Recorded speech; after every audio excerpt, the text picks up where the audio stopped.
Welcome to this exploration of one of the most unsettling cases documented in the Missouri Ozarks. Before we proceed, I encourage you to share in the comments your current location and the precise time you're hearing this narration. We're curious to know where and at what hours of the day or night these stories reach their listeners. During the winter of 1912, the Springfield Republican newspaper published a brief notice regarding a domestic incident in Tenney County, situated deep within the Ozark Mountains. The article, consisting of just 3 short paragraphs, noted that local officials had been summoned to look into the disappearance of a woman named Eliza Whitlock from her remote property near the White River. The report indicated that her husband, Thomas Whitlock, asserted she had departed willingly following a household quarrel. The piece concluded by stating that no additional inquiry was deemed necessary at that time. What the newspaper omitted was that this minor report would mark the start of one of the most harrowing episodes in Ozark history, one that would go largely unrecorded for many years. The Whitlock property encompassed around 40 acres of rocky hillside close to the small community of Walnut Shade, roughly 15 miles south of Forsyth, the county seat of Tenney County. The homestead featured a 2-story timber framed house, a modest barn, and several outbuildings. According to county documents from 1908, Thomas Whitlock had acquired the land after relocating from Springfield, where he had been employed as a clerk at the Hears department store. These records characterized Thomas as a man of reserved temperament and fixed routines. His wife, Eliza, formerly Eliza Crawford, had worked as a teacher in Christian County prior to their marriage in 1905.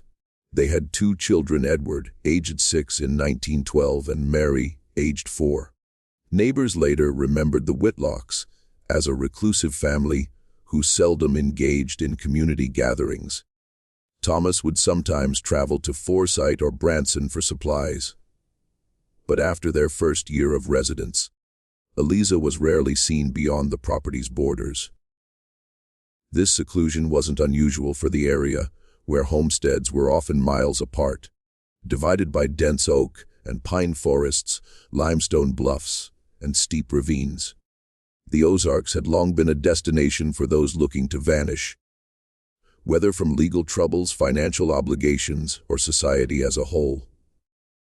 Joseph Miller, whose family owned the adjacent property to the east, said the Whitlocks seemed content enough in their early years on the land.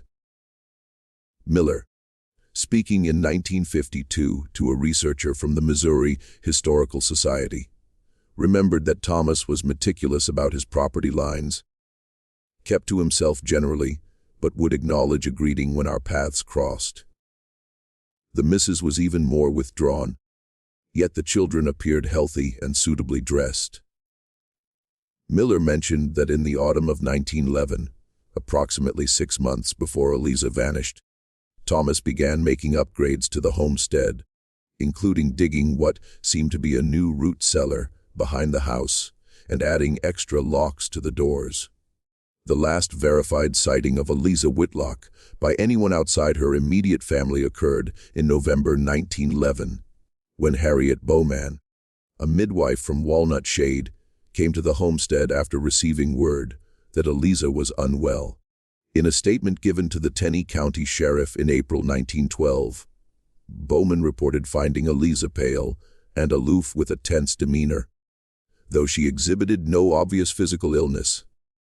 According to Bowman, the house was unusually chilly despite the fireplace burning, and Thomas stayed in the room throughout her visit, responding to most questions meant for his wife. When Bowman proposed that Eliza might benefit from a doctor in Forsyth, Thomas allegedly replied that the family couldn't afford such an expense, and that his wife would improve with rest. County records show that Thomas Whitlock had been making frequent withdrawals from the family's modest savings account at the Tenney County Bank during the autumn of 1911. Bank ledgers kept in the county archives indicate that Thomas withdrew nearly half of their savings between September and December of that year. The bank manager, Harold Winters, later remembered that Thomas had justified these withdrawals as necessary for home repairs and winter preparations. Winters noted that such expenses weren't uncommon for homesteaders readying for the Ozark winter, but the amount appeared excessive for a family of the Whitlocks' financial standing. The winter of 1911-1912 proved especially severe in the Ozarks. Heavy snow in December and January isolated numerous remote homesteads for weeks, and it wasn't rare for families to have no outside contact until early spring. Weather records from the Springfield Weather Bureau show that temperatures in February 1912 dropped near 0 degrees Fahrenheit on several occasions, with several inches of snow remaining until mid-March. The isolation brought on by these weather conditions meant that unusual activities could escape neighbors' notice for long stretches. It was during this time of seclusion, sometime between late February and early March 1912, that Eliza Whitlock supposedly left her family. The exact date of her disappearance was never firmly determined. Thomas Whitlock first mentioned his wife's absence to Joseph Miller in late March, when Miller encountered him on the road to Forsyth. According to Miller's 1952 account, Thomas simply stated that the Mrs. had gone away and gave no further details. Miller, accustomed to his neighbor's private ways, didn't press for more. Archival records from the general store in Forsyth indicate that Thomas Whitlock's buying habits shifted noticeably in early March 1912. Store ledgers show that on March 4th, he purchased an unusually large supply of preserved foods, coffee, and lamp oil, enough to sustain a household for several weeks without another trip to town. The store owner, Jeremiah Collins, noted in his personal journal, discovered after his death in 1938, that Thomas seemed agitated and unwilling to engage in small talk during this visit. Collins wrote that he asked after Mrs. Whitlock's health, to which Thomas replied tersely that she is not my concern at present. The matter might have stayed entirely private, if not for the involvement of Eliza's sister, Catherine Crawford, a Springfield resident who hadn't heard from Eliza since the previous autumn. According to correspondence held in the Tenney County Historical Society archives, Catherine wrote to the postmaster at Walnut Shade in early April 1912, asking about her sister's condition. When the postmaster informed her that Eliza had reportedly left her family, Catherine traveled to Tenney County and requested that Sheriff James Harmon look into the disappearance. Catherine Crawford's personal journal, donated to the Missouri State Archives by her granddaughter in 1961, offers insight into her fears regarding her sister's circumstances. In an entry dated April 10, 1912, Catherine wrote, "I cannot believe that Eliza would leave her children willingly." Since her marriage to Thomas, her letters had grown increasingly infrequent and guarded, but her devotion to Edward and Mary was evident in every word she wrote about them. "Something is terribly wrong, and I fear what I might discover in Tenney County." Sheriff Harmon's official report, dated April 18, 1912, documents his visit to the Whitlock homestead. Harmon reported finding the property in good condition, with Thomas and both children present. The children seemed adequately fed and clothed, though Harmon noted both were unusually quiet during his visit. Thomas maintained that Eliza had left voluntarily, after expressing unhappiness with their isolated life, taking only a small bag with personal items. He claimed to have no idea of her destination, but suggested she might have returned to her family in Springfield, despite Catherine's insistence that her sister hadn't contacted any relatives. Harmon's report includes a brief account of his inspection of the house, which revealed no indications of disturbance or struggle. He noted that Eliza's clothing and personal effects appeared missing from the bedroom drawers, supporting Thomas's claim that she had packed before leaving. The sheriff concluded there was insufficient evidence of wrongdoing, and that, as an adult, Eliza had the right to leave her family if she chose. With Catherine Crawford's reluctant acceptance of this finding, the official inquiry ended. What Harmon's report failed to include, but what emerged in his personal papers discovered after his death in 1931, was that he had observed several troubling details during his visit to the Whitlock property. In a private notebook separate from his official records, Harmon wrote, "Whitlock was too composed for a man recently abandoned. The children watched their father's face before answering any question, no matter how innocuous. The boy began to speak about his mother, but stopped abruptly when Thomas cleared his throat. Most troubling was the fresh-turned earth behind the house, which Whitlock claimed was a garden plot, though it was an odd time for planting and shaped more like a trench than a garden bed." Harmon's private note suggests that he harbored suspicions about Thomas Whitlock, but lacked sufficient evidence to pursue them further. The sheriff wrote, "Without a body or a witness, there is no crime to investigate. Mrs. Crawford's concerns, while understandable, do not constitute proof. In these hills, family matters are generally considered private, and the county lacks resources for extended investigations based on mere suspicion."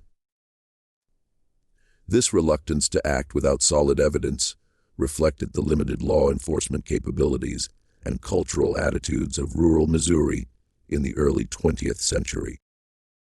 Catherine Crawford returned to Springfield after meeting with Sheriff Harmon, but her worries about her sister's fate continued. According to her journal, she tried to stay in touch with her niece and nephew by sending letters and small gifts, but received only brief formal acknowledgments from Thomas in return. In June 1912, she traveled once more to Tenney County, hoping to visit the children, but was turned away by Thomas, who told her that her presence disrupted the household routine. Catherine's final journal entry on the matter, dated July 3, 1912, reads, "I fear I have failed Eliza. Without proof or legal standing, I cannot force my way into Thomas's home or remove the children. I can only pray that if Eliza is alive somewhere, she will find her way back to them, or at least to me." For several years, the disappearance of Eliza Whitlock stayed a private affair, known only to her immediate family and a few locals. Thomas continued to manage the homestead, raising his children with occasional help from a local woman, Martha Jenkins, who came to assist with household chores several times a week. Jenkins, who began working at the Whitlock home in the summer of 1912, later told a neighbor that Thomas had instructed her never to discuss Eliza with the children, and to tell them, if they asked, that their mother would return when she was better. Jenkins was interviewed briefly by Sheriff Masterson during the 1952 investigation. By then an elderly woman in a Branson nursing home, she recalled several unusual aspects of her employment at the Whitlock home. According to the interview transcript, preserved in the county archives, Jenkins stated that Thomas had set strict rules about certain areas of the property to be avoided.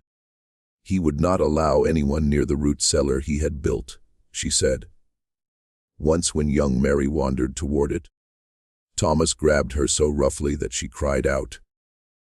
He later apologized, saying there were dangerous tools stored there that might harm the children. Jenkins also reported that Thomas frequently suffered from insomnia and would pace the house at night. On several occasions, she arrived in the morning to find him sitting at the kitchen table, apparently having been awake all night, muttering about keeping watch and maintaining the barriers.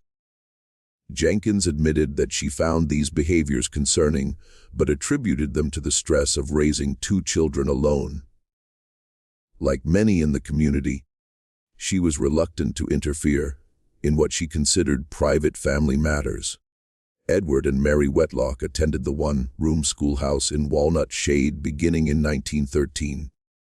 Their teacher, Abigail Thornton, noted in her personal diary that both children were abnormally withdrawn, and that Edward in particular exhibited a worrying tendency toward prolonged silences.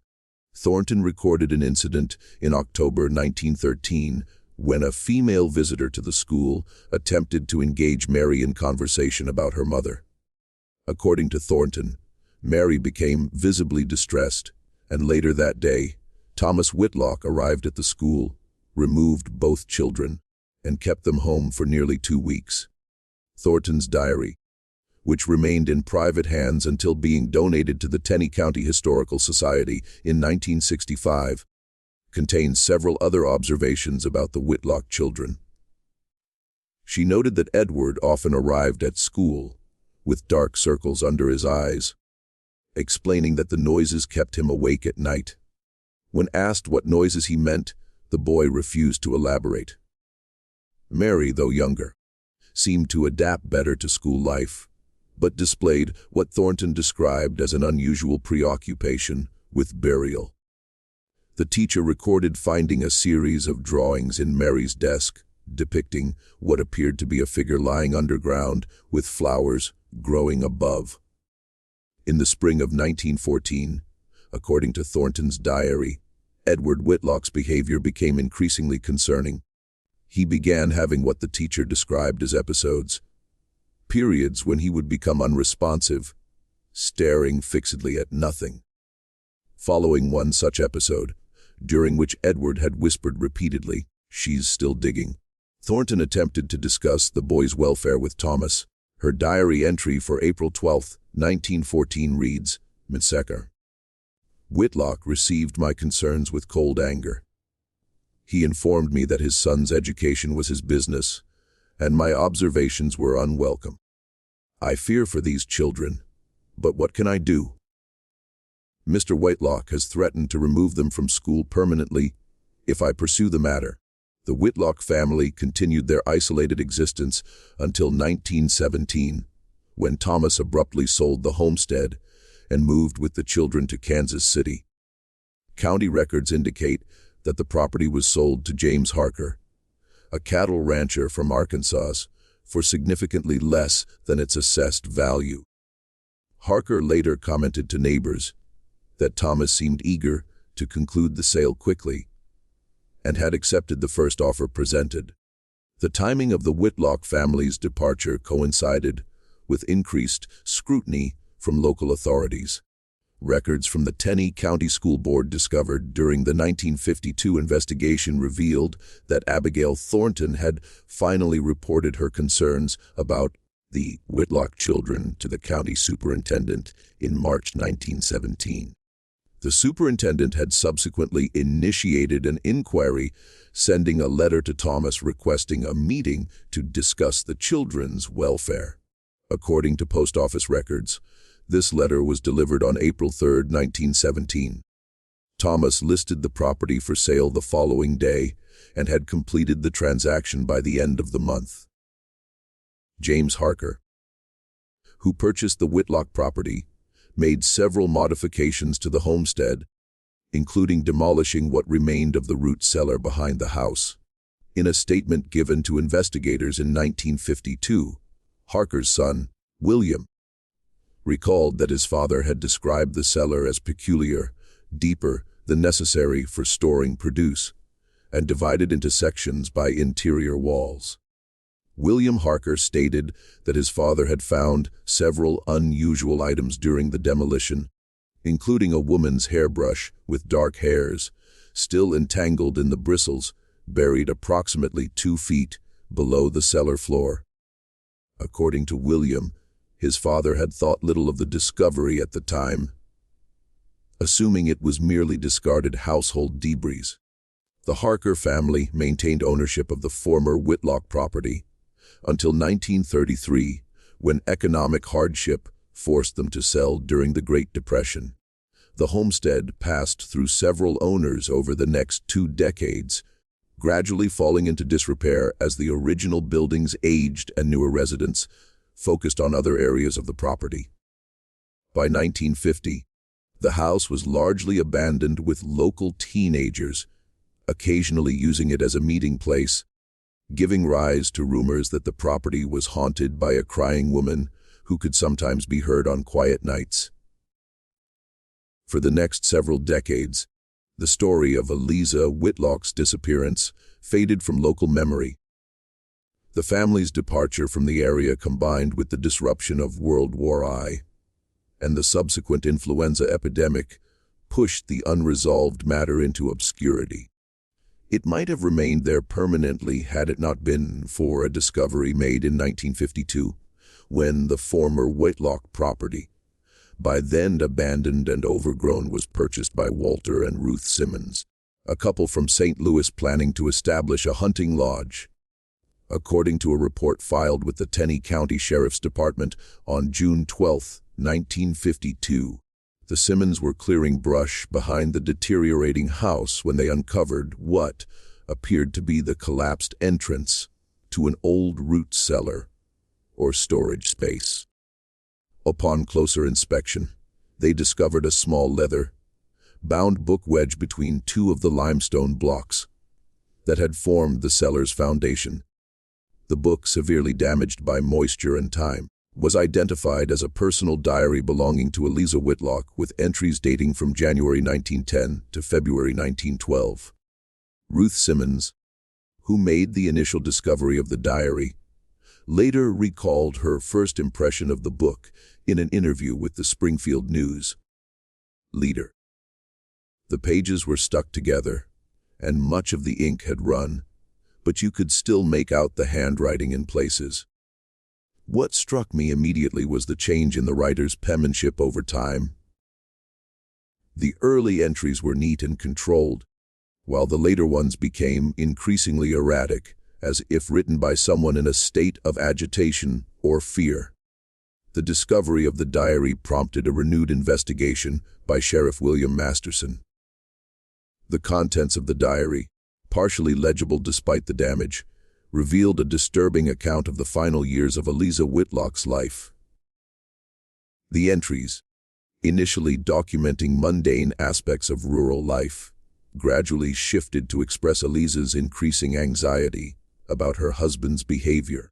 In an entry dated August 14, 1911, she wrote, "He watches constantly, says the house is not secure enough. Speaks of dangers I cannot see.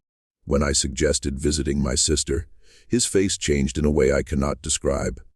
Another entry dated October 3, 1911 stated, "The children are forbidden to wander beyond the yard now. He has nailed shut the window in our bedroom. Says it is to keep out the cold. But the first frost has not even come." The diary's most concerning entries began in November 1911, coinciding with Harriet Bowman's visit. Eliza wrote, "The midwife came today. I wanted to speak freely, but could not with him standing there listening to every word. When she left, he said, no one else would be permitted to enter our house. He says they bring contamination from town." In December, she recorded, "The new room beneath the house is nearly completed. He works on it when he thinks I am asleep.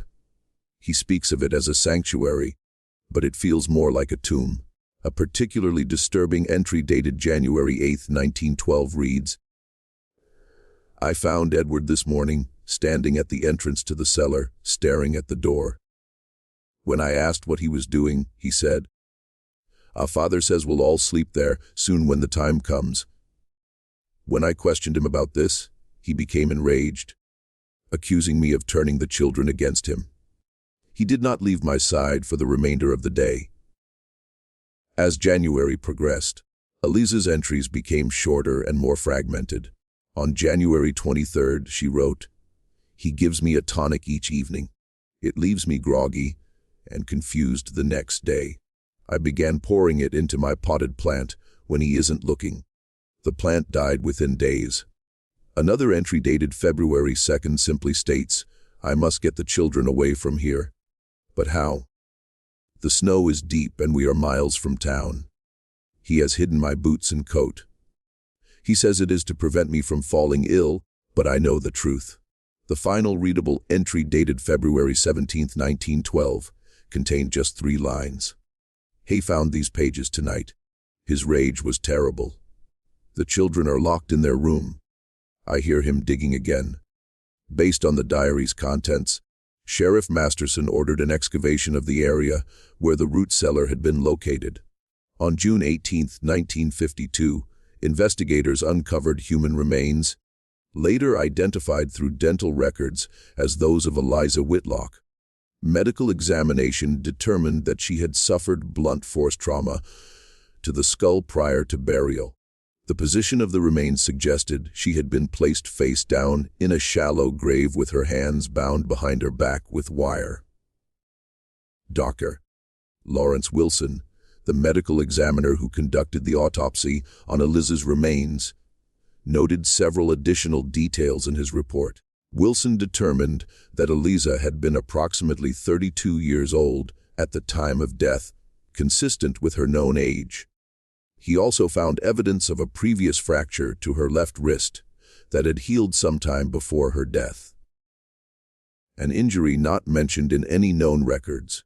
Most significantly, Wilson identified traces of a sedative compound in the preserved tissue samples, suggesting that Eliza may have been drugged prior to her death.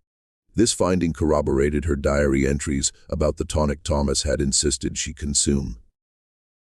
Following the discovery, authorities attempted to locate Thomas Whitlock and his children, but the investigation revealed that Thomas had died in a Kansas City hospital in 1931 from complications related to pneumonia. Edward Whitlock had been killed in action during World War II in 1944. Only Mary Whitlock, by then Mary Coleman, was still living, residing in Omaha, Nebraska, with her husband and 3 children. Records from the Kansas City Public Library, examined during the investigation, provided some information about the Whitlock family's life.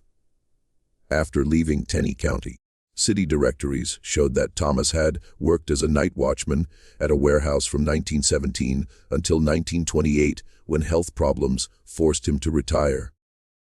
Edward had attended school through the 8th grade before taking a job at the same warehouse. Neighbors from that period, tracked down by investigators, described Thomas as a strict father who kept to himself, but was not notably unusual in his behavior.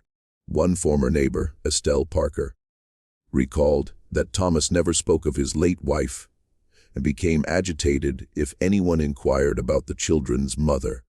Mary Whitlock had married Richard Coleman, an insurance salesman, in 1929 and moved to Omaha shortly thereafter. According to marriage records, she had listed her mother as deceased on the application, though no death certificate for Eliza existed at that time.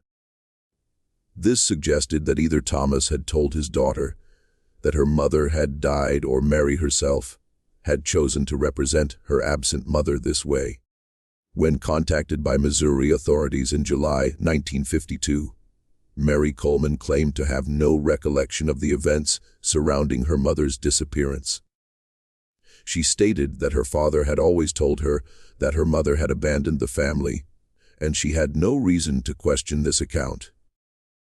However, Coleman's husband later contacted investigators privately, reporting that his wife suffered from recurring nightmares about a woman calling from beneath the floorboards, and had always exhibited an extreme fear of enclosed spaces.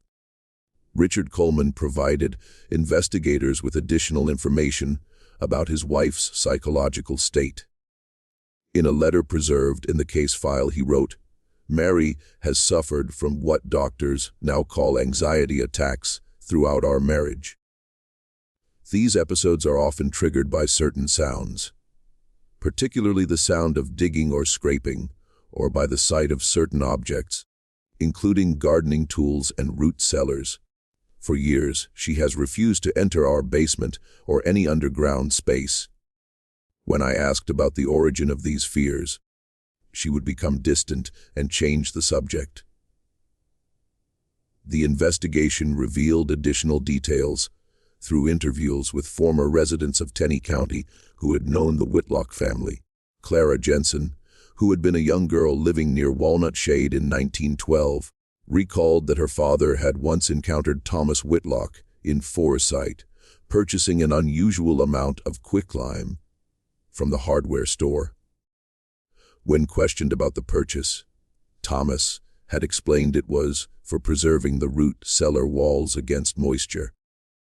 Jensen also remembered hearing her parents discuss strange sounds coming from the direction of the Whitlock property late at night during that winter, sounds her father had attributed to wild animals or the wind in the hollow. Jensen's brother Harold provided a written statement describing an encounter he had with Edward Whitlock in the spring of 1912.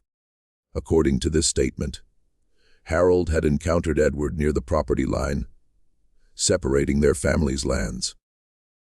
The Whitlock boy had appeared distressed and asked Harold if people could hear things through the ground. When Harold asked what he meant, Edward had replied, "Father says no one can hear anything through the ground once it's packed down tight, but I think I can still hear her sometimes." Before Harold could inquire further, Thomas Whitlock had appeared, calling his son home. Harold had mentioned the strange conversation to his parents, but they had dismissed it as childish imagination. Further research into Thomas Whitlock's background uncovered a possible explanation for his increasingly paranoid behavior in the months preceding Eliza's disappearance. Records from the State Lunatic Asylum in Nevada, Missouri, now known as the Nevada State Hospital, revealed that Thomas's father, William Whitlock, had been committed to the institution in 1890 after exhibiting violent paranoid delusions. The elder Whitlock had reportedly become convinced that his wife was conspiring against him with neighbors and had attempted to imprison her in their home. Hospital records indicated that William Whitlock died in the asylum in 1902, with notes describing a hereditary tendency toward paranoid ideation. The asylum records also contained a letter from Thomas's mother, Sarah Whitlock, written to the hospital director in 1895. In this letter, she expressed concern about her son's nervous disposition and inquired whether her husband's condition might be passed to their children. The director's response, also preserved in the file, assured Sarah that mental aberrations are not necessarily inherited, but advised that Thomas should be guided toward occupations that avoid excessive stress or isolation, suggesting that some familial predisposition toward mental illness was recognized even then. In October 1952, Professor Alan Matthews, a historian researching Ozark folklore at the University of Missouri, visited the former Whitlock property at the invitation of the new owners. Matthews documented the layout of the homestead and the location where Eliza's remains had been found. His notes, preserved in the university archives, describe the isolated nature of the property. The homestead sits in a narrow valley surrounded on three sides by steep wooded slopes. Even at midday, parts of the yard remain in shadow. The nearest neighbor's house, though less than a mile away as the crow flies, is invisible from the Whitlock property due to the intervening terrain. A person could scream here without being heard beyond these hills. Matthews also recorded local beliefs that had developed around the property in the years following the Whitlock's departure. Several residents of Walnut Shade reported avoiding the area, claiming that travelers passing the abandoned homestead at night sometimes heard a woman weeping or the sound of digging. Matthews noted that such stories were typical of many abandoned properties in the Ozarks, but suggested that in this case they might have originated from actual sounds heard by passersby during the winter of 1911-1912. In his field journal, Matthews wrote, "The acoustic properties of this valley are unusual. Standing at the former site of the root cellar, I conducted a simple experiment, dropping stones into the remaining depression and noting how the sound carried. Even a small impact produces an echo that reverberates between the limestone bluffs. It occurs to me that if someone were digging in this location at night, when ambient noise is reduced, the sound might indeed travel considerable distances, creating the impression of ghostly activity to those unfamiliar with the terrain.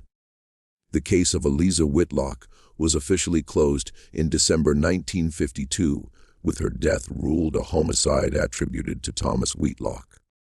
Her remains were interred in the Springfield cemetery, where her parents and sister were buried.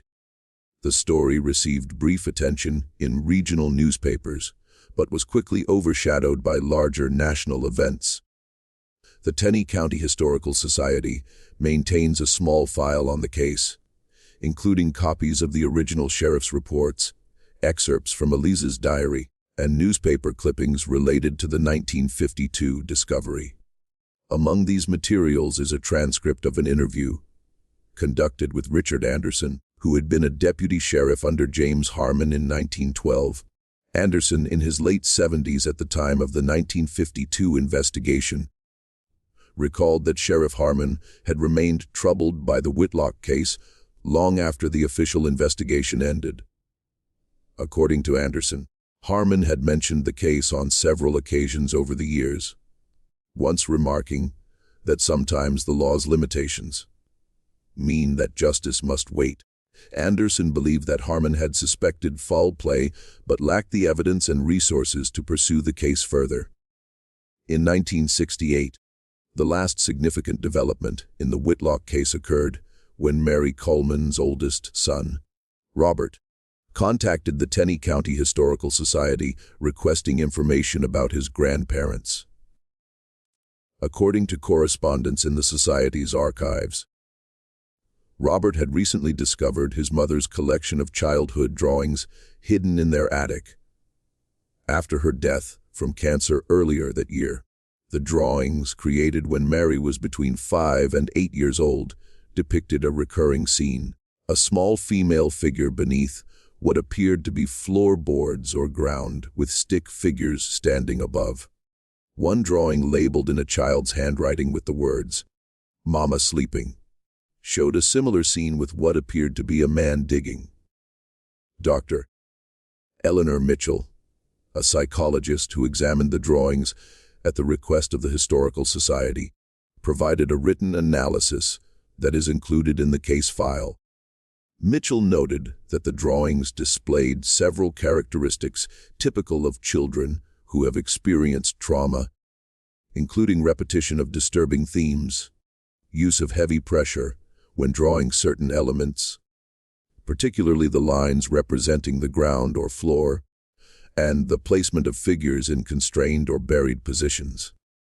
Mitchell concluded, "These drawings strongly suggest that the child who created them witnessed or was aware of a deeply disturbing event involving the burial of a female figure, presumably her mother." The consistency of the imagery across multiple drawings indicates that this was not a momentary fantasy, but a persistent memory or preoccupation. Robert Coleman visited the former Whitlock property in the summer of 1968, by which time the original house had been demolished and replaced with the hunting lodge. In a letter to the Historical Society following his visit, he wrote, "Standing on that ground, I felt a profound sense of sorrow, not just for the grandmother I never knew, but for my mother, who carried this buried truth her entire life. Some secrets refuse to remain hidden, no matter how deeply they are buried." Coleman went on to describe his mother as a loving parent, but always somehow distant, as if part of her remained locked in that valley in the Ozarks. He revealed that Mary had refused to discuss her childhood and had reacted with unusual anxiety when her children asked about their maternal grandparents. "Now I understand why," Coleman wrote. "She was protecting us from a truth she herself could not fully face, that her father, the man who raised her, had murdered her mother and forced her to become complicit in a lifetime of silence. The Whitlock case exemplifies a phenomenon that criminologists would later identify in numerous rural communities. The way in which isolation and privacy can enable domestic violence to escalate without intervention. In the early 20th century Ozarks, where homesteads were separated by difficult terrain and cultural norms, discouraged interference in family matters. A woman like Eliza Whitlock had few options for escape once her husband's mental state deteriorated. The nearest neighbor was miles away, and winter weather made travel nearly impossible. Even when concerns were raised, as by the midwife Harriet Bowman or teacher Abigail Thornton, the limited resources and jurisdiction of local authorities meant that effective intervention was unlikely. Professor Matthews, in a paper published in the Journal of Ozark Studies in 1954, used the Whitlock case to illustrate broader patterns in rural crime and community response. He noted that Thomas Whitlock's status as the male head of household granted him nearly absolute authority over his family in the eyes of the community. Neighbors who might have noticed warning signs were reluctant to intervene, adhering to the principle that a man's home is his castle. Matthews argued that this combination of physical isolation and cultural insulation created conditions in which family violence could occur, with minimal risk of discovery or consequence. The psychological impact on the Whitlock children represents another dimension of the case that has drawn scholarly attention. Dr. Mitchell, in her analysis of Mary's drawings, suggested that the young girl had developed a complex coping mechanism to deal with the trauma she had witnessed, rather than facing the unbearable reality of her father's actions. Mitchell wrote, "Mary appears to have compartmentalized the experience, creating a psychological barrier between her conscious awareness and the truth she knew at some level. This fragmentation of memory is a known response to childhood trauma, allowing the individual to function, but at the cost of complete psychological integration. Today, the former Whitlock property is part of a larger recreational area. Few visitors know the history of that particular piece of land or the tragic events that occurred there. The limestone bluffs still cast long shadows across the valley, and at dusk, when the wind moves through the hollow, some say it carries echoes of the past. Sounds that might be mistaken for a woman's distant voice calling from somewhere beneath the ground. What makes the case of Eliza Whitlock particularly disturbing is not just the manner of her death, but the silent complicity that allowed her disappearance to go uninvestigated for so long. In the isolated communities of the early 20th century Ozarks, privacy was highly valued and interfering in family matters was generally avoided. This cultural tendency toward non-intervention created an environment where someone could effectively vanish with minimal questioning.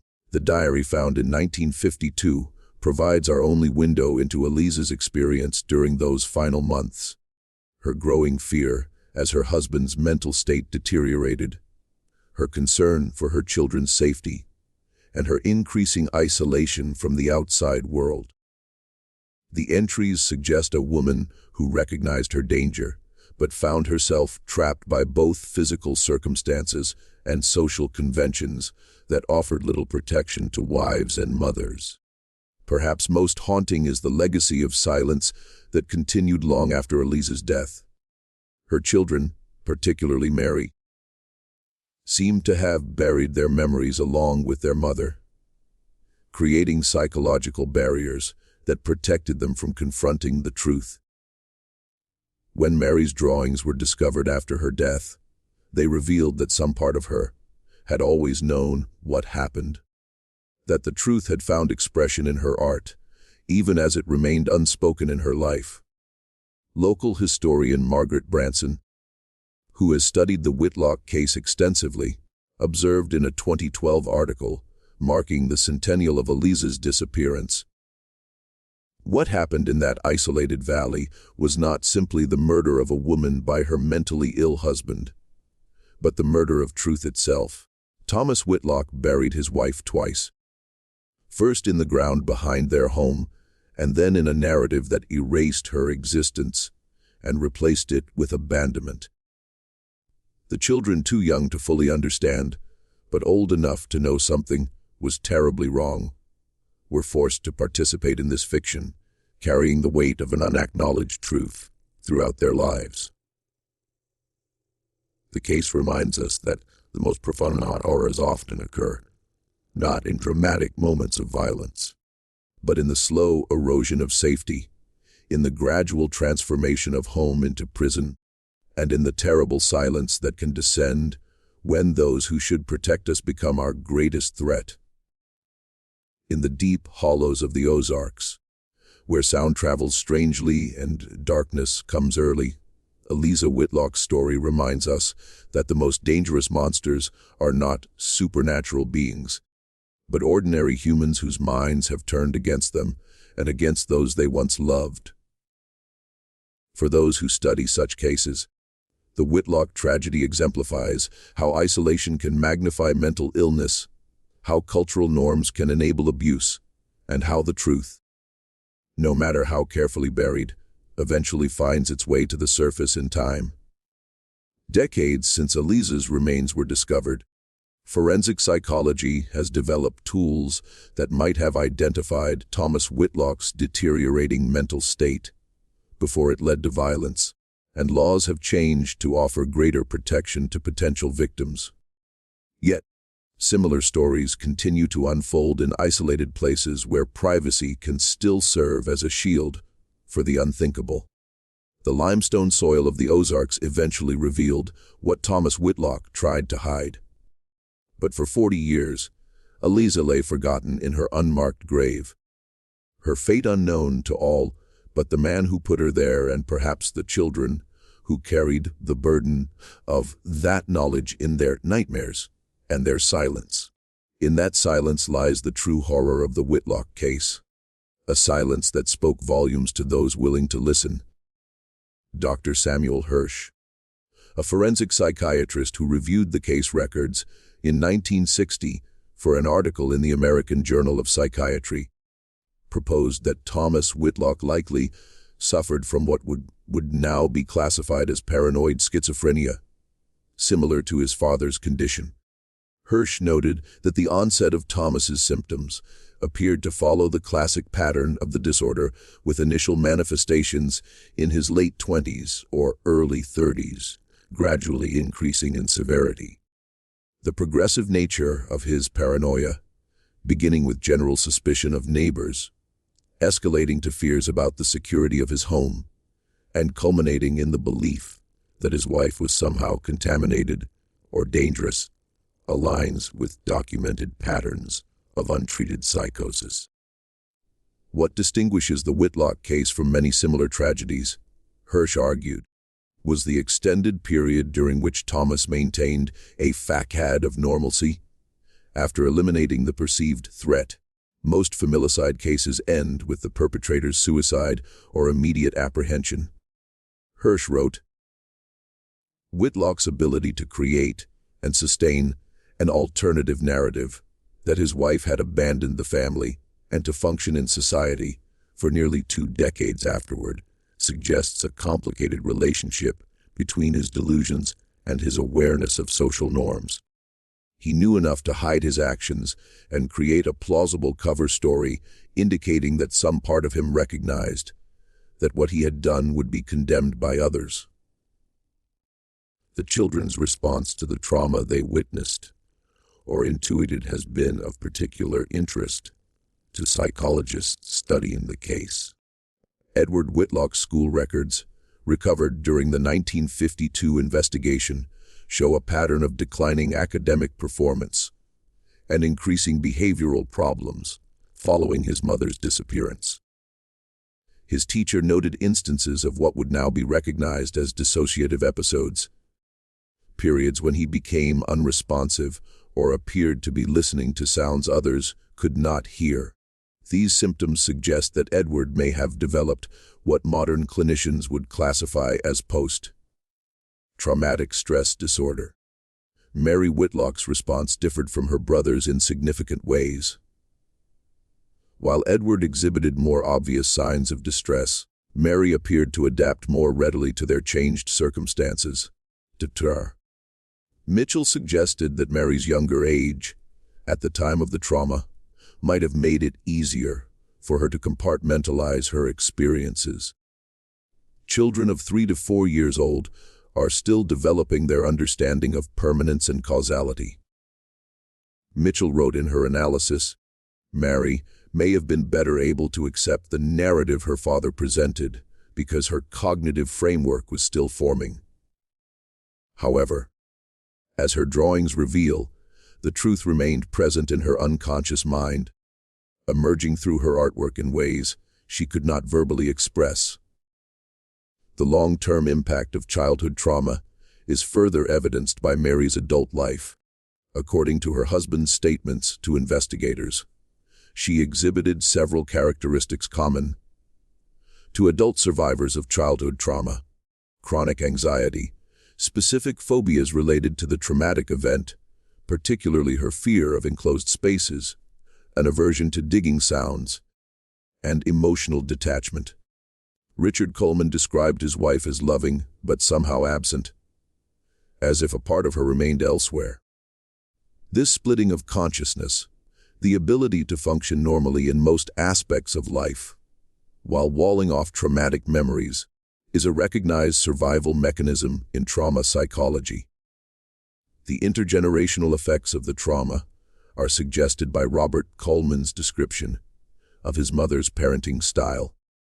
In his correspondence with the Historical Society, he noted that Mary was intensely protective of her children, to the point of causing conflict with his father. She would become irrationally anxious if we were out of her sight for even short periods, he wrote. And she had strict rules about certain activities. We were never allowed to play in the basement, for instance, or to dig holes in the yard beyond a certain depth. At the time, these seemed like arbitrary restrictions, but now I understand they were connected to her own buried experiences. The community's response to the Whitlock case reflects broader social patterns regarding family violence and mental illness in early 20th century rural America. When Sheriff Harmon investigated Eliza's disappearance in 1912, he was operating within a legal and cultural framework that placed high value on family privacy and male authority. Domestic violence was widely considered a private matter, rather than a crime requiring public intervention. Without clear evidence of foul play, and with Thomas presenting a plausible explanation for his wife's absence, Harmon had limited grounds for pursuing the investigation further, regardless of his personal suspicions. Similarly, the neighbors who noticed concerning changes in Thomas's behavior, his increasing isolation, the unusual modifications to his property, his agitated manner in town, interpreted these signs through the lens of their time. Mental illness was poorly understood and heavily stigmatized, often attributed to moral weakness or spiritual failings, rather than medical conditions requiring treatment. The withdrawal of a family from community life might raise eyebrows, but was not seen as justification for intervention, particularly in the Ozarks, where independence and self-sufficiency were cultural values. Even those closest to the situation, like Catherine Crawford, faced significant barriers to effective action.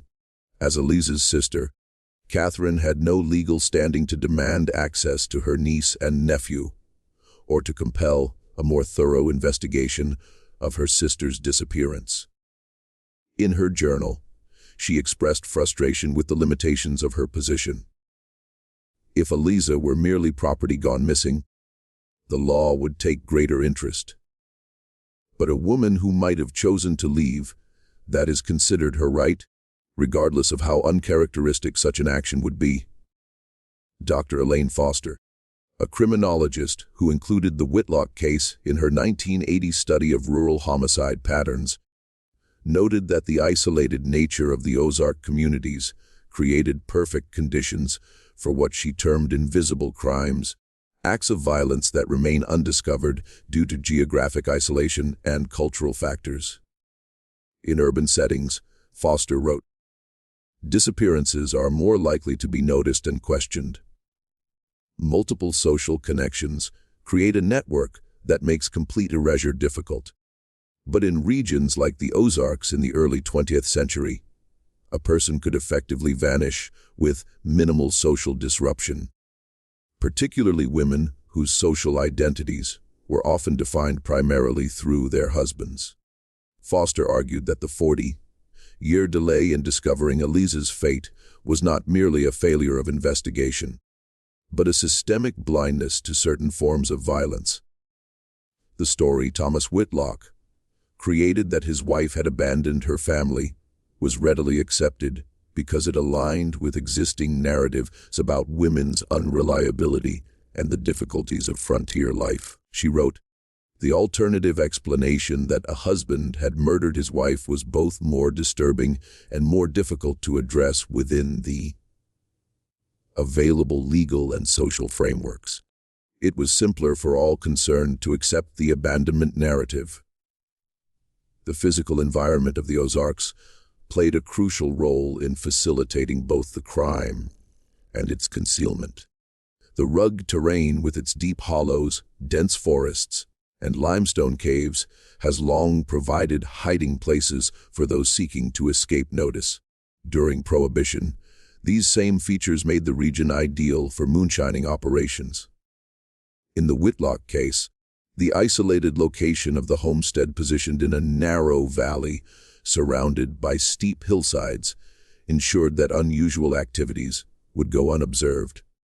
The harsh winter of 1911-1912, with its heavy snowfall and freezing temperatures, further reduced the likelihood of unexpected visitors who might have witnessed concerning behavior. Professor Matthews, in his study of the property, noted that the limestone-rich soil of the region had inadvertently preserved evidence that might have otherwise disappeared. The alkaline composition of the soil combined with the relatively dry conditions inside the collapsed root cellar created conditions that preserved both the diary and, to some extent, Eliza's remains.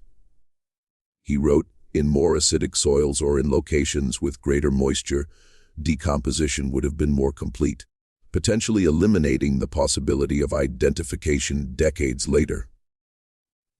This preservation of evidence allowed the truth to eventually emerge, bringing a measure of resolution to a case that might otherwise have remained an unsolved disappearance. When Walter and Ruth Simmons discovered Eliza's diary in 1952, they provided the catalyst for an investigation that finally revealed what had happened on that isolated homestead 40 years earlier.